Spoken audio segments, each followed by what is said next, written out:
sort of the latest installment of the project I've been working on for a while. Everything is joined with Francis Kerwan. A great deal of it is with Andrew Swan. Parts of it also Frank Lauren, and the later part of the talk, the stuff about Morse equations, is also joined with one of my former student, Marcus Rosa, who's now a postdoc in Canada. So the topic, I guess it's some, the latest in a sort of area I've been interested in for a long time, actually, which is to take constructions from symplectic geometry and see if they have some kind of analog in another geometry, which is also special but has kind of a more Riemannian flavor. So hyperkahler geometry is probably the best known of these. There are other geometries like hypersymplectic or quotidiano-kahler where one can ask similar questions.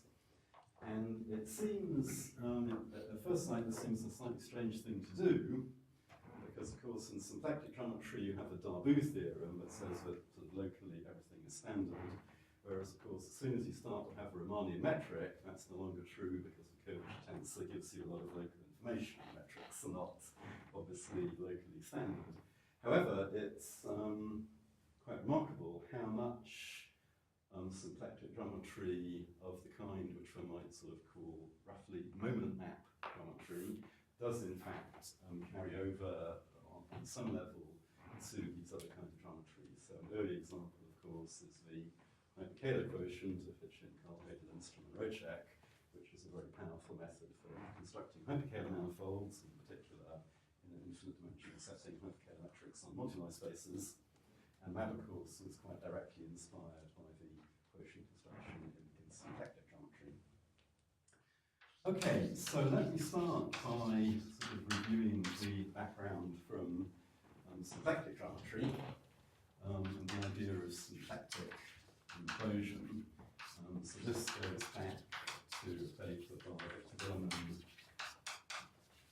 Lisa Jeffrey, Graham Samar, about 03, I think.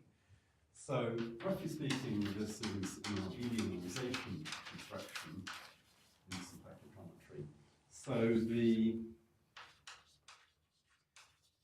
basic objects one is considering are symplectic manifolds with a K action, where K is some compact D group, that preserves the symplectic form, and in fact we actually want a bit more.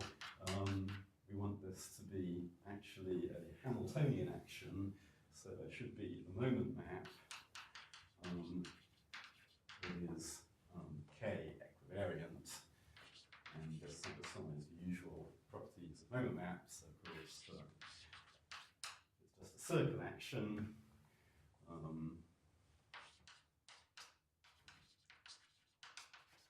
Circle action generates a vector field. Because we're assuming the action is symplectic, the Lie derivative of the symplectic form on the vector field is 0. So that means by the Cartan formula, we can rewrite like that, because it's symplectic, omega is closed, so we have a closed one form obtained by contracting the symplectic form on the vector field, and if the action is Hamiltonian, that basically means that we can find an equivariant map into R, basically identified out of Lie algebra, whose derivative is that one form. And in general, we just sort of basically do this for each generator of the Lie algebra, so we're getting a map like that. So we have the symplectic quotient, of course, that tells you that if you reduce, say we reduce at level 0, then in fact that gives you a quotient for symplectic manifolds. So obviously, of course, the naive quotient, and K couldn't be symplectic. So what we find is if we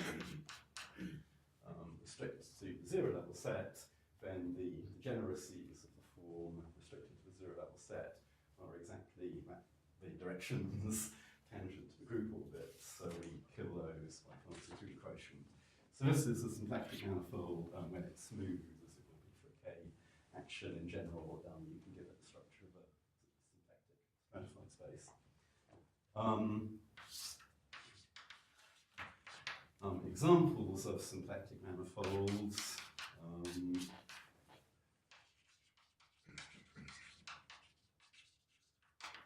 Cotangent bundles, and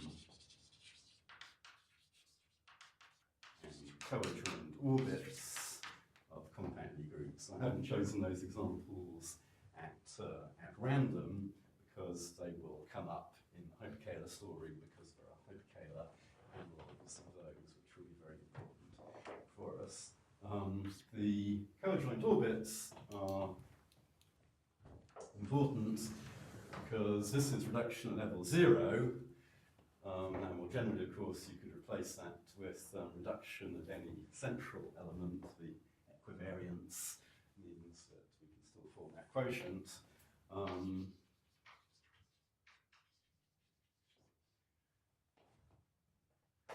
Just introduce some notation.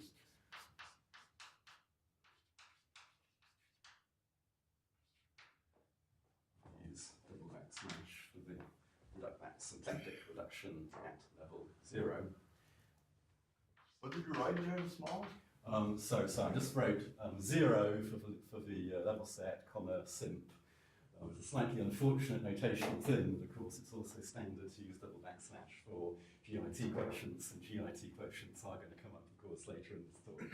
So that's why I've tried to use double backslash subscript simp for symplectic quotients. Too much confusion. We can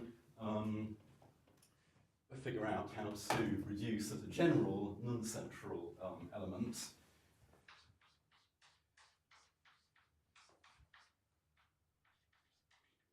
symplectic reduction at level lambda, and this is something slightly reminiscent of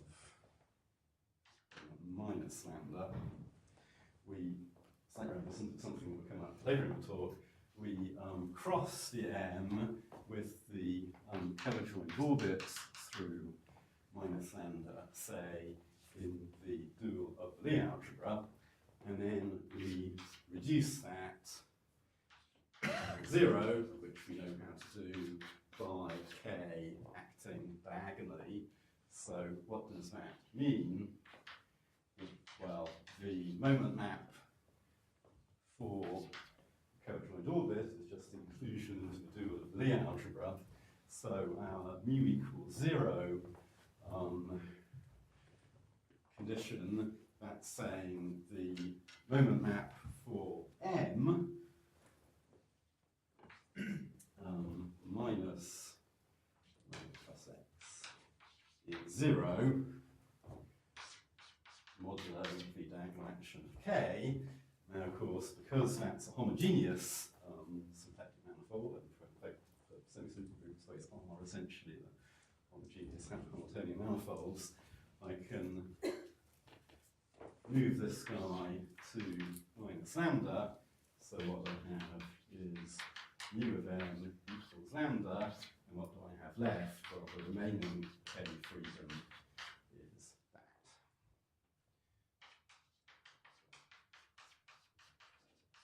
So this is what people call the shifting trick. That's how you define symplectic reduction at a general level lambda, and that's one very nice way to think about that reduction. Okay, so what is implosion?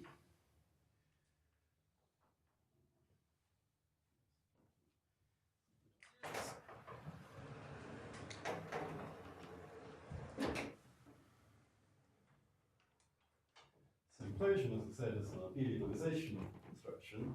Let's make that a little bit more precise.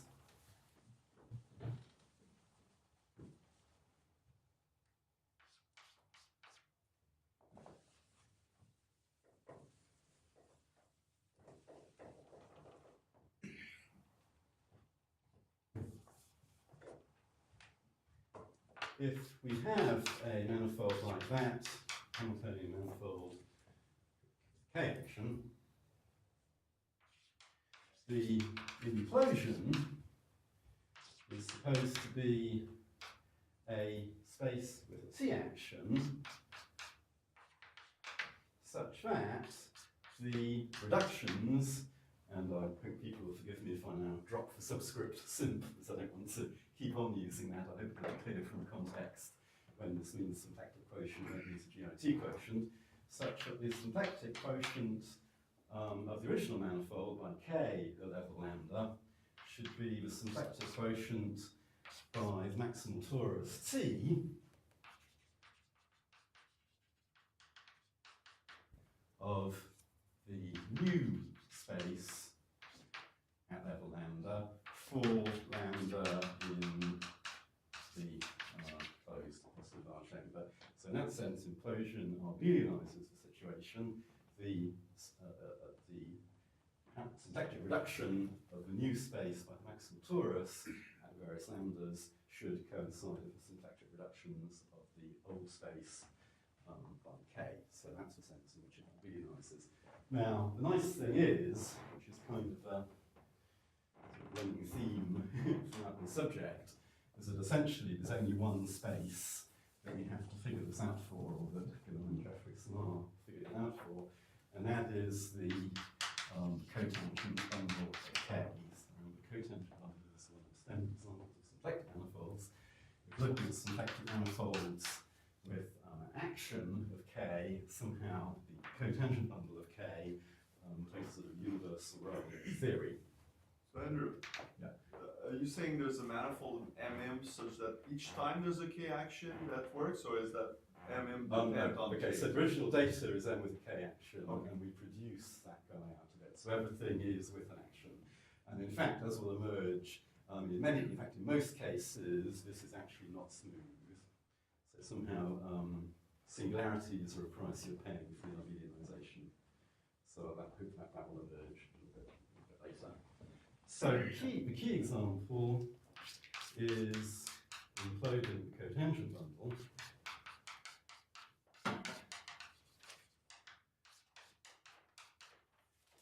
And in fact, it's not difficult to see that the Hamiltonian reductions of the cotangent bundle lie by k action on the right, I think, which this actually has a k cross k action, which is important in the sense that's what gives it the universal property.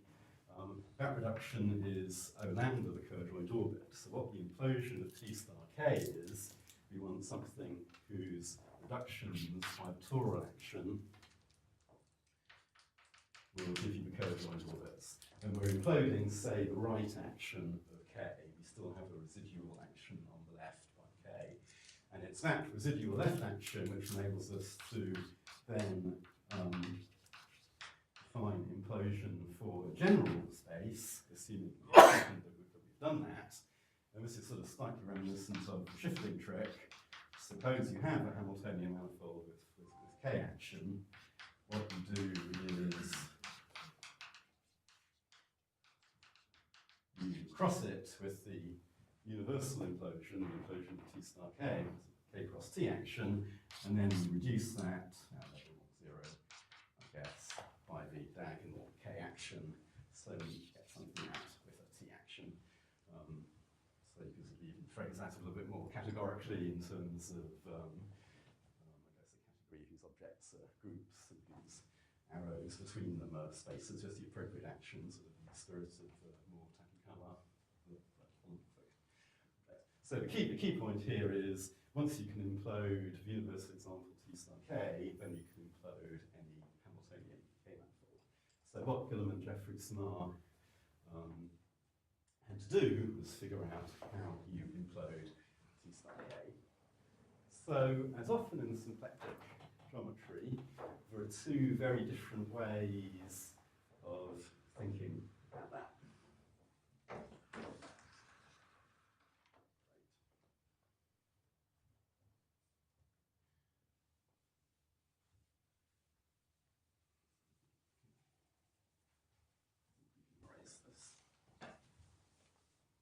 So first of all, it's a sort of more symplectic recipe that they do to produce this. So what they do is first approximation is to take, to slim down the cotangent moment of K cross the dual of Lie algebra, to K cross closed positive Lie chamber in the dual of Lie algebra. This is only the first approximation, it's not exactly the implosion. So let's think what happens. Well, we do have a K cross T action, and remember what we want is that the Hamiltonian reduction by T of the maximum torus should be giving us the coadjoint orbits O lambda. Well, the moment map is basically just projection onto the Lie algebra factor. So if lambda is in the interior, we're okay, because it's easy to make the torus action. What is this?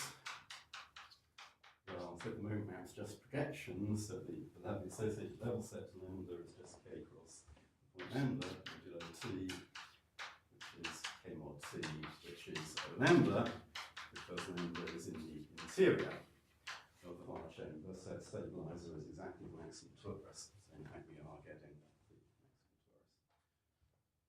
Great, okay. But what about general lambda? Suppose lambda is in one of the lower dimensional faces of the Lie chamber. So we have two to the rank K faces, I guess. So what if it's in one of the lower dimensional faces? Well then, of course, this procedure would give you the same thing, K mod T, which is wrong. It's too big because we have to factor out the whole of the stabilizer of lambda, not just T. So we have to collapse the face corresponding to a given stabilizer, because each face basically is associated to a particular stabilizer, and we collapse it by the commutator of the stabilizer. So now, if we look at the naive reduction, then we have this modulo this, but we've also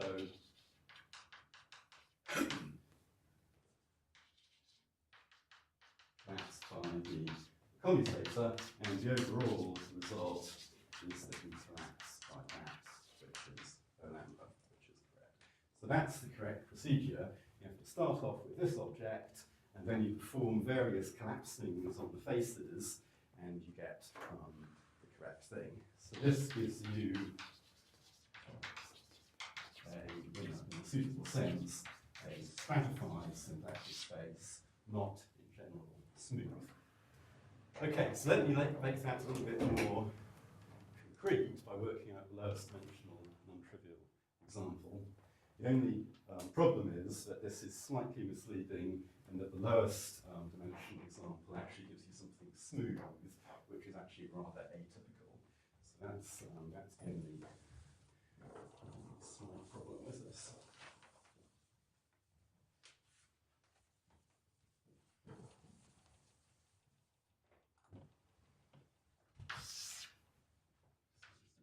Example, K equals U2. So rank is 1, so we have two faces. So what does our initial space look like?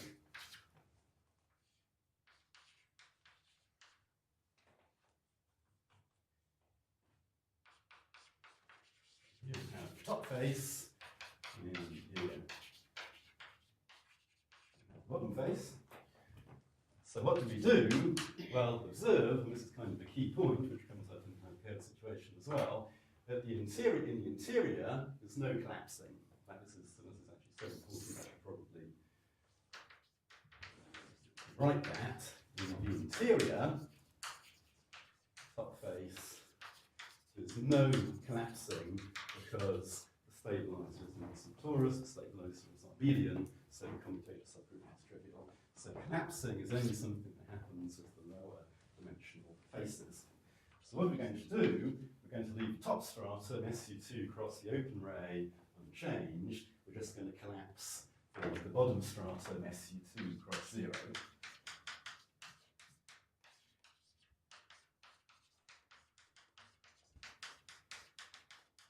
So actually collapse that to a point. So what have we got? So we get a stratified space, and the top stratum is SU2 cross the open ray, and the bottom stratum is collapsed to a point. So in fact, this is just C2. And indeed, this is the symplectic structure is the standard flat Kahler structure on C2, and that again is correct. Because what happens if I symplectically reduce C2 by U1, well, generically that gives me CP1, or in a special case, it would give me the point, and those are indeed the co-joined orbits for SC2. Sounds correct. So as I say, that's a nice example to start off with. It sort of gives you a sense of the way in which the collapses work. So the only misleading thing is, in this particular case, the strata fit together to give a smooth manifold, and that's not typically true for higher rank groups. Even for SU3, you in fact get a conical singularity at the bottom stratum corresponding to 0. So rank bigger than 1 gives you Okay, so that's Gurman, Jeffrey, Simar's symplectic construction. Now, very often in symplectic geometry, you have a completely different, more algebraic way of proceeding.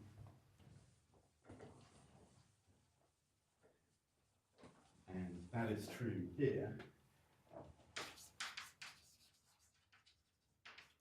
So what is the algebraic picture? Well, we can get a bit of a clue from the fact that we have 2 to the rank k strata indexed by the faces of the closed positive bar chamber. Now, what else do we have 2 to the rank k of?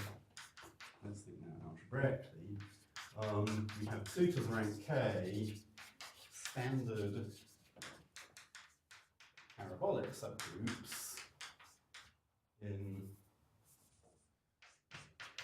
KC, so if we sort of think in the AN case. Look at these guys, came from one of the talks last week. Now it turns out the strata, the 2 to the rank k strata we have after this collapsing, are symplectic spaces, so we do actually have a symplectic stratified structure here. But they also have an algebraic description, and basically they correspond to the complex group modulo the commutator of the parabolic. So this commutator coming up again. So e.g. the top stratum is KC cross commutator of the Borel. So that's KC modulo the maximum unipotent, that guy. Well, for that particular stratum, there's a particularly simple way of sort of seeing the identity of the strata. So we can just use the Iwasawa decomposition of the complex group, Kn decomposition. So what are we doing? We're knocking out the N, the nilpotent bit. We're just retaining the compact group and the non-compact bit of the Arvedian group. And of course, that's exactly right. That's K cross the interior of the closed positive bar chamber.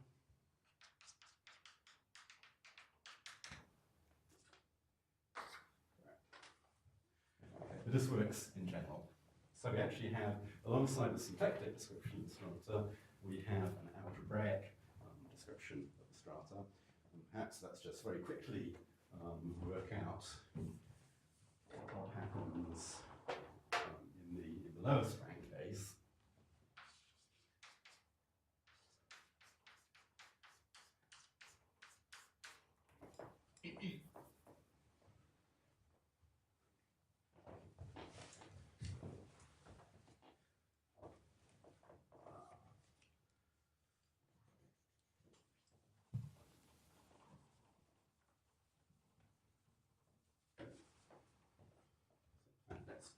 before I do that, let me mention something that should go in now.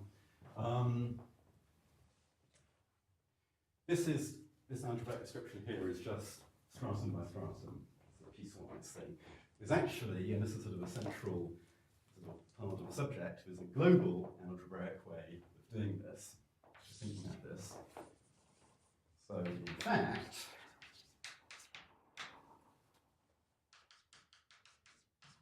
thinking globally rather than stratum-wise, the implosion can be identified with the GIT quotient of a complex group by the maximum unipotent. So the top stratum, if you like, is the naive quotient KC mod n. The global implosion, so the top stratum and the other lower dimensional strata, fit together to form the GIT equation. So this, of course, is kind of a subtle object because this is the GIT quotient by a non-reductive group. And I'm now going to use double backslash GIT reduction, geometric invariant theory reduction. This is the affine variety where the regular functions are the n-invariant functions on KC. Now, for reductive groups, of course, that's the classical subject going back to Mumford, I guess. For non-reductive groups, in full generality, the resulting algebra of invariance might not be finitely generated, so this indeed might not exist as a variety. In this case, it does. There is an affine variety which corresponds to that ring of invariance. So a nice way to think about that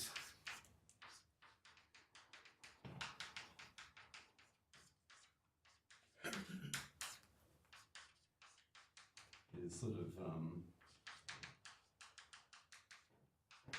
exhibited in the case of SL2C, so now we can go back to the first mentioned case.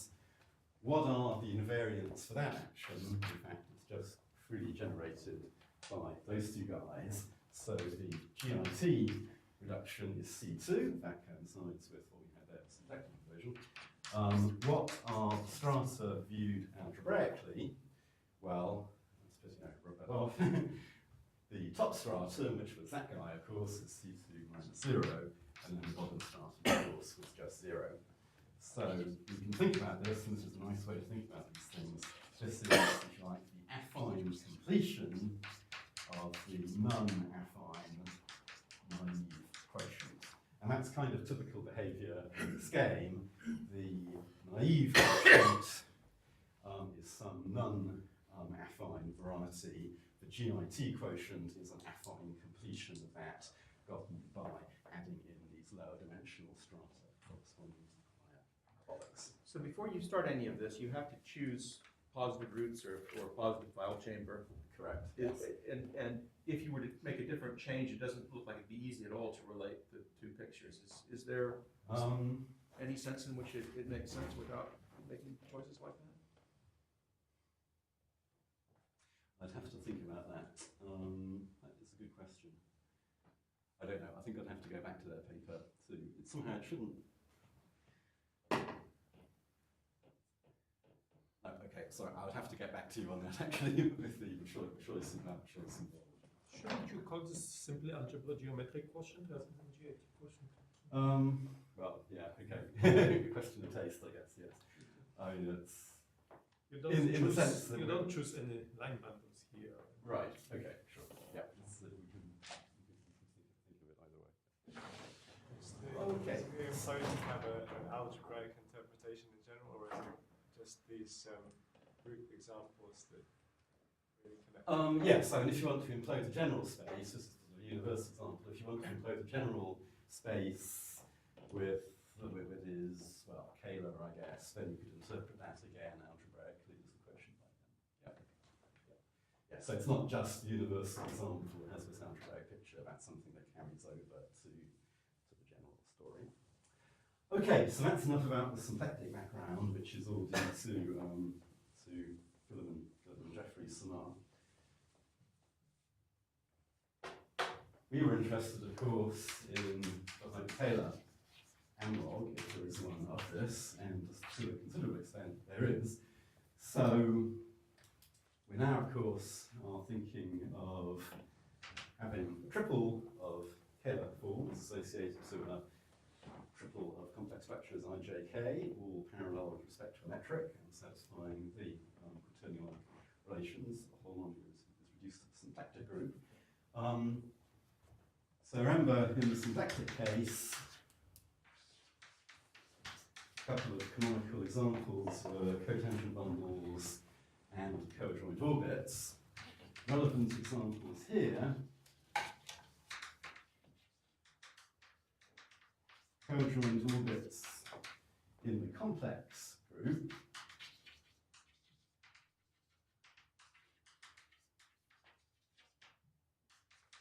So by sort of work of Alexei, Olivier Picard, and Peter Kronheimer. Cotangent bundles are a little more tricky. The Fikes-Kaledin result gives us a hyperkahler thickening on the neighborhood of the zero section of the cotangent bundle. That does not necessarily exist globally. However, a key example, which has come up in a few talks in this conference, which I think is a fantastic space, is the cotangent bundle of the complexification of K. And this is an interesting one because, like some, though not all of the co-adjoint orbits, one needs infinite dimensional methods to produce a hyperkahler metric on that. And this is the moduli space of solutions to norm equations. So there's nonlinear system of ODEs that is a reduction under R3 translation invariance of self-dealing mills, smooth on an interval. So let's sort of normalize things by saying 0, 1, where the length of interval is not quite irrelevant. So the original appearance of norm equations usually involved having poles to get SU2 monopoles out of it in non-transform ones, poles at both ends. The Kronheimer space arises if we have no poles at all, so it really is smooth at the endpoints, and it's relatively easy by standard techniques to identify that with T star KC as a complex manifold, and in fact that is a complete hyperkahler, that has a complete hyperkahler metric. So that's just thinking heuristically, what might we hope for? Well, in the symplectic case, we have an algebraic description of symplectic implosion as the algebraic quotient of the maximum unipotent of Kc. Now, which can be identified, of course, as T star of K. Now, the analog of that space, of course, should be T star Kc with its complete hyperkahler metric by Kronheimer. So, what should we hope a good sort of candidate for hyperkahler implosion should be? That should be T star Kc reduced holomorphic symplectically by the maximal unipotent. So not standard algebraic quotient, but a holomorphic symplectic quotient. So we impose the zero condition, say, on the member map.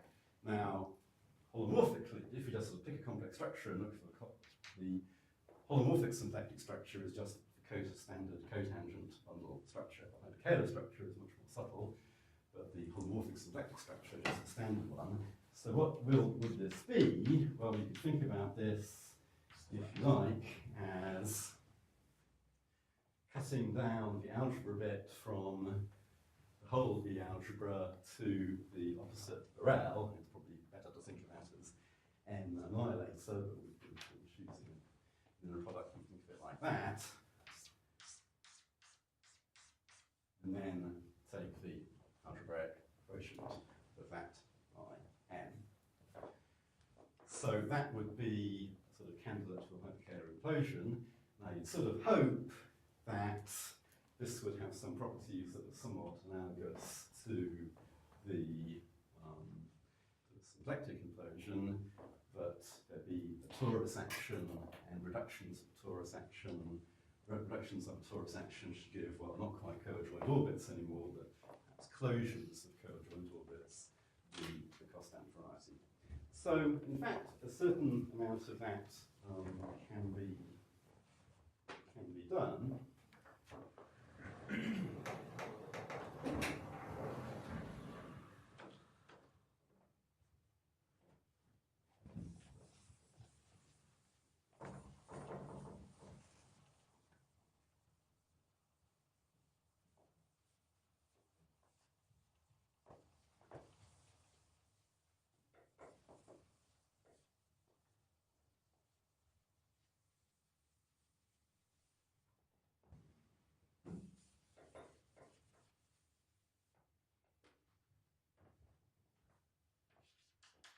So in fact, we know by some recent work of, I think, Victor Ginsburg and Simon Breach, that this does exist as an atomic variety. We do have finite generation for the n invariants. In the AN case, SUN case, we can get concrete description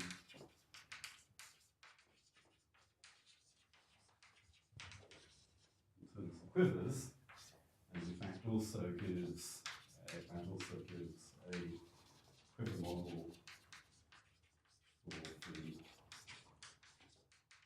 symplectic implosion sitting inside there. We have, of course, we have a Casey action, say, on the left. The Krumheim space has a hyperkahler K cross K action obtained by basically considering gauge transformations, general gauge transformations on the interval valued in K, because when you form the moduli space as usual, you're modding out by base transformation, gauge transformations, framing if you like. The T star Kc comes by looking at Nernst equations on an interval, modulo k-valued gauge transformations on an interval that are the identity at both ends of the interval. So if you now act by gauge transformations to not the identity at the ends of the interval, that gives you a hyperkahler k cross k action, which complexifies to a holomorphic symplectic kc cross kc action. So we have here, we have a kc cross tc.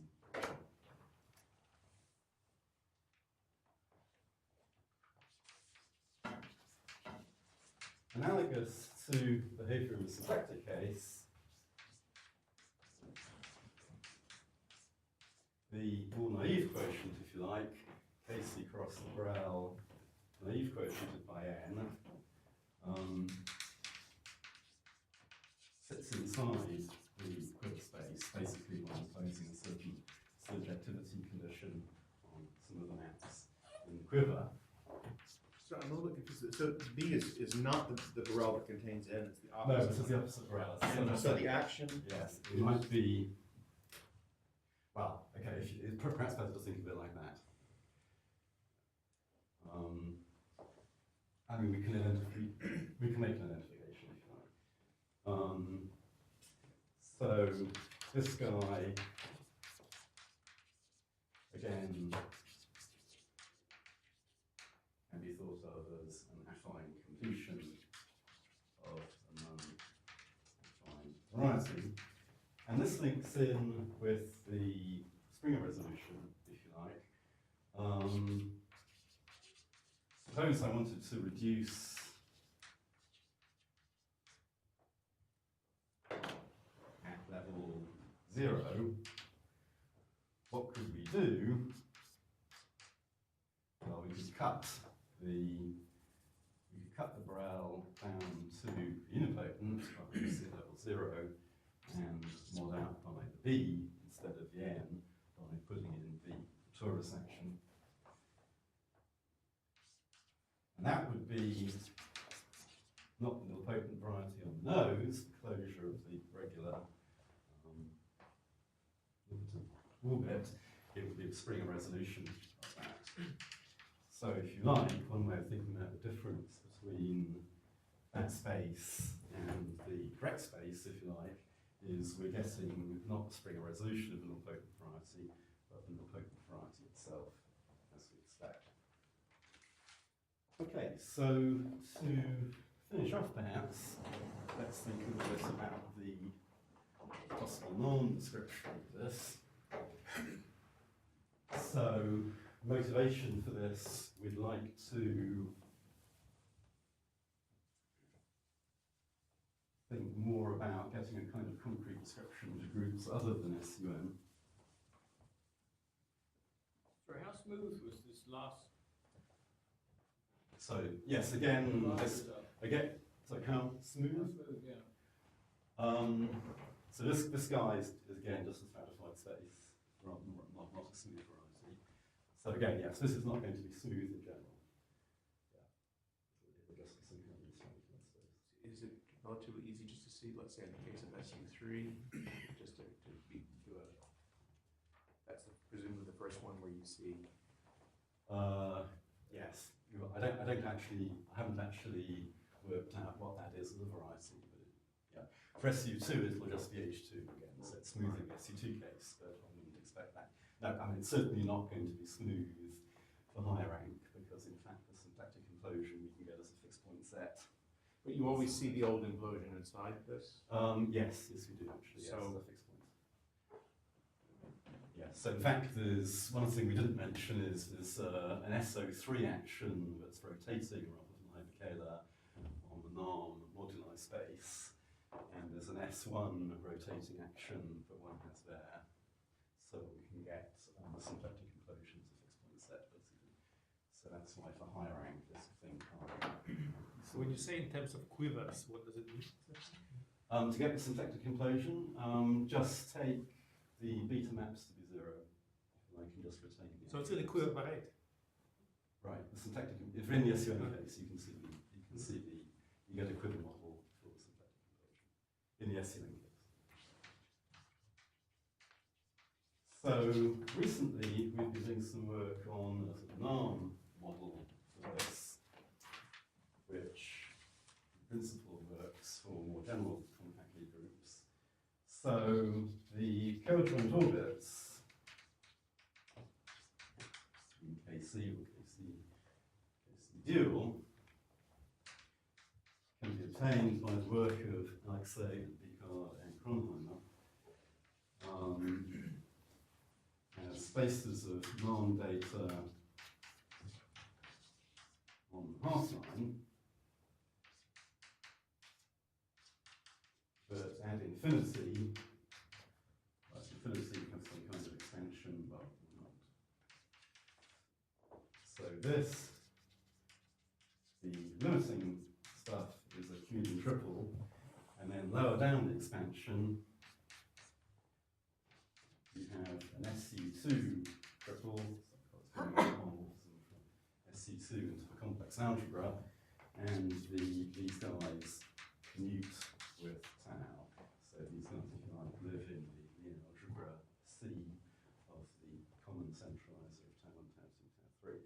And you fix, to get a particular coadjoint orbit, you fix the tau and you fix the sigma. So roughly speaking, the leading terms are you're fixing the costant variety, you're fixing the eigenvalues, and then to get the different strata of the costant variety, you then have to make the more refined choice of the sigmas. So one extreme would be if the taus were a regular triple, so the common centralizer is just a torus, then the sigmas are 0, and we just get a regular semi-simple orbit, which is equal to its costant variety. And the other extreme, if the taus are 0, you're getting a nilpotent variety, and then that has finitely many strata, which correspond to the conjugacy classes of SU2 triple. So those are the two extreme cases of that.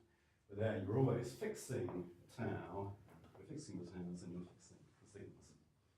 And a regular condition of the.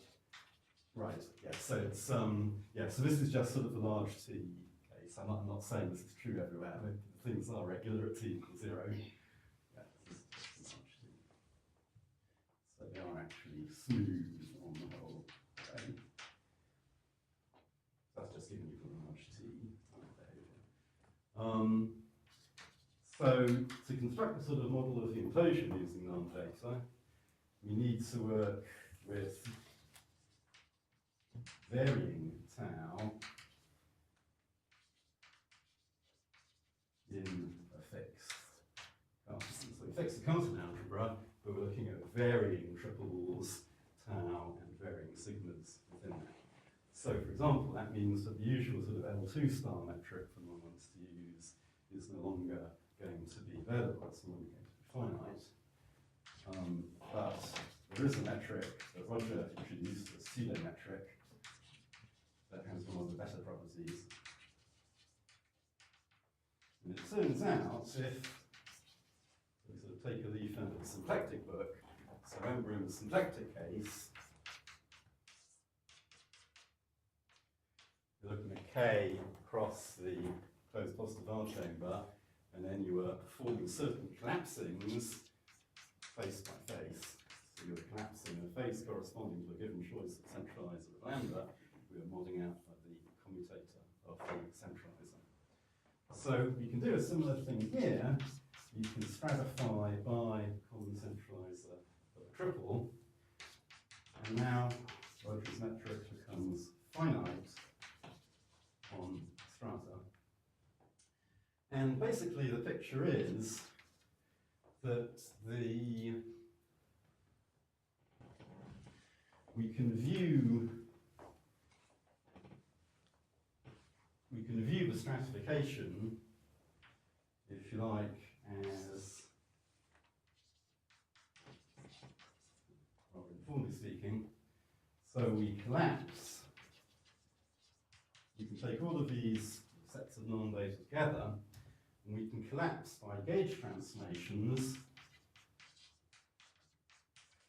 from the half line into K,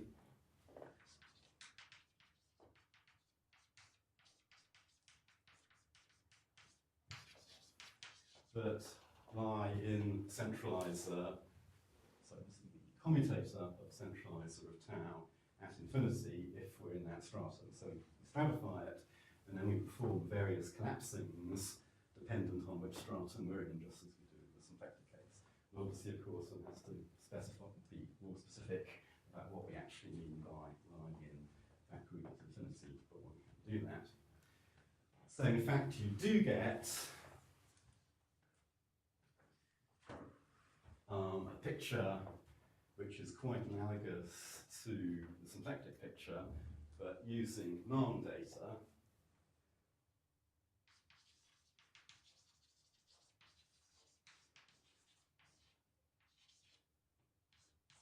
We have a residual action by T, basically because we now can allow gauge transformations to live in C at infinity rather than commutator of C, and the moment map that basically gives you the tau. So tau can basically be interpreted as the value of a moment map at infinity. So, in fact, what one gets is that you sort of have this stratified space with a metric or pseudometric on the strata, and the reductions in the hyperkahler sense by the T action will be obtained by fixing the taus and then modding out by a suitable group of gauge transformations valued in the centralizer of tau at infinity. Now, using that, the sigmas can be moved into one of a finite list, and the residual gauge transformations that we then have are those that centralize not only the tau, but also the sigma, and that basically recovers the Kronheimer-Picard-Kovalev description of the curve-joint orbits. So in fact, the Costan varieties, the unions of the curve-joint orbits obtained by taking the closure of a regular curve-joint orbit, arise as quotients by the hyperquotients in the hyperkahler sense by the torus action. So that gives you some sort of analog of the symplectic implosion picture. So I think the norm model is probably not yet fully satisfactory, because this really is a pseudometric rather than a metric. And there's also a sense in which there's a parameter involved, which is linked, if you go back to chronoline space T star Kc, that's sort of linked to the length of the interval you get to use the chronoline space. But in some aspects, this does give you a sort of model for hyperkahler implosion that works for groups other than AN, where we don't have that quiver description available. The only other thing probably to mention is we were always looking at like additive quivers. It's natural also to look at the corresponding multiplicative story, going back to the quiver description for AN. One doesn't, of course, have a proper group-valued analogue of hyperkahler structures. However, if one just sort of looks at the complex symplectic structure, it does make more sense to work in the multiplicative or quasi-Hamiltonian group value context. And some of these results, like the story here, do have a multiplicative analogue as well. But certainly not all of them, because, as I say, we don't have a quasi-Hamiltonian analogue of the full hyperkahler structure as yet. And in particular, the norm story doesn't seem to pick up, as far as we know. There's no quasi-Hamiltonian analogue for norm data. Okay, so that's probably a good place to stop.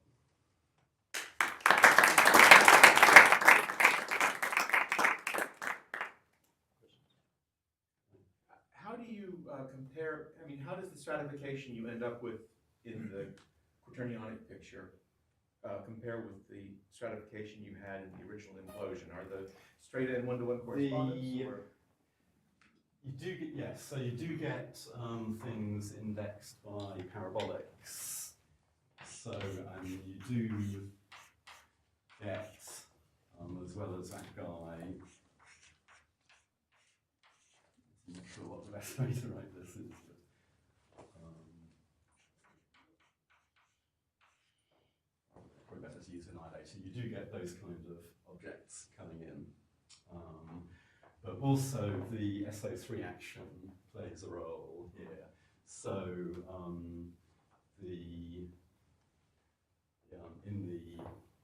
in the quiver picture, one has, well, I guess in the null picture too, you have this rotating SO3 action. And as I mentioned, if you picked a circle putting that corresponding to a choice of complex structure, then the symplectic implosion comes out as a fixed point set. So you sort of have statements like, up to the SO3 action, everything can be rotated into one of those strata. So it's more complicated than in the symplectic picture. However, you do see again the higher parabolics coming in that way. Yes, that's probably something I didn't quite make clear. So you will be getting the full SO3 action on the implosion, but of course when you pick a circle, pick a complex structure, you're breaking that to a circle action, and that's what they're using to get the symplectic implosion. Is there any way of getting out some kind of quaternionic Kahler?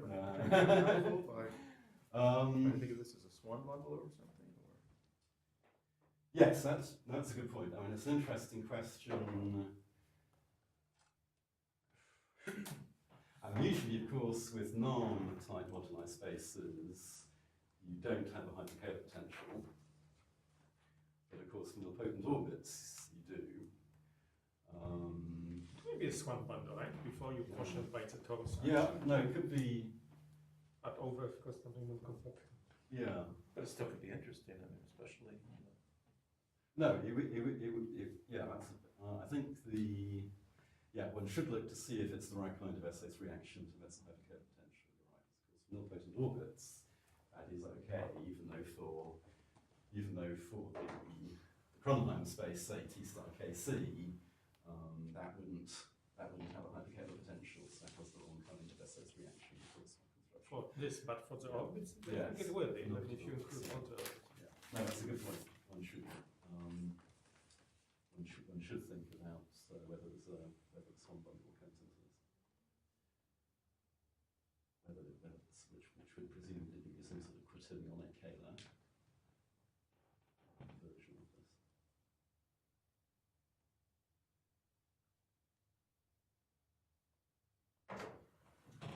Did you say a little more about this pseudometric? Is there anything interesting in there? Well, of course, it's Rogers metric, so it's, yeah, I mean, it's, as I say, on the strata, it's finite and undegenerate, but it's definitely not definite. So this is one of the ways in which the norm picture is not yet fully satisfactory. And there is actually, again, this is sort of part of the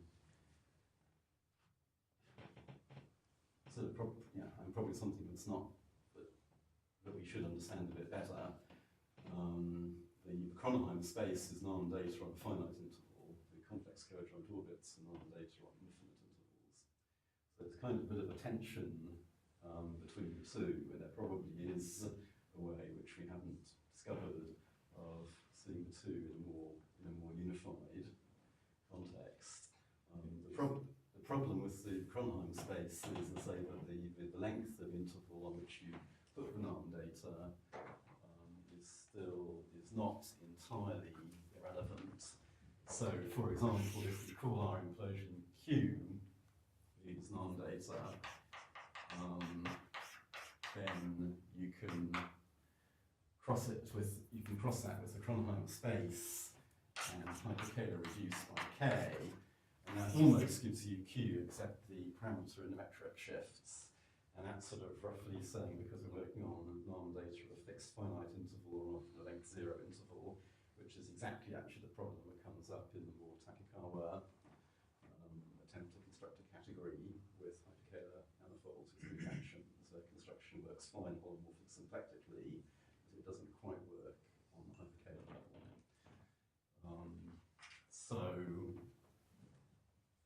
Yeah, it's not when one's looking at metric, it's not for other groups other than AN.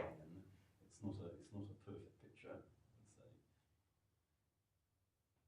What's the signature of the metric in terms of diagram or something? Yes, and for the quiver things, we do actually have a bona fide metric, because it is just the usual quiver thing. We're just taking things like that.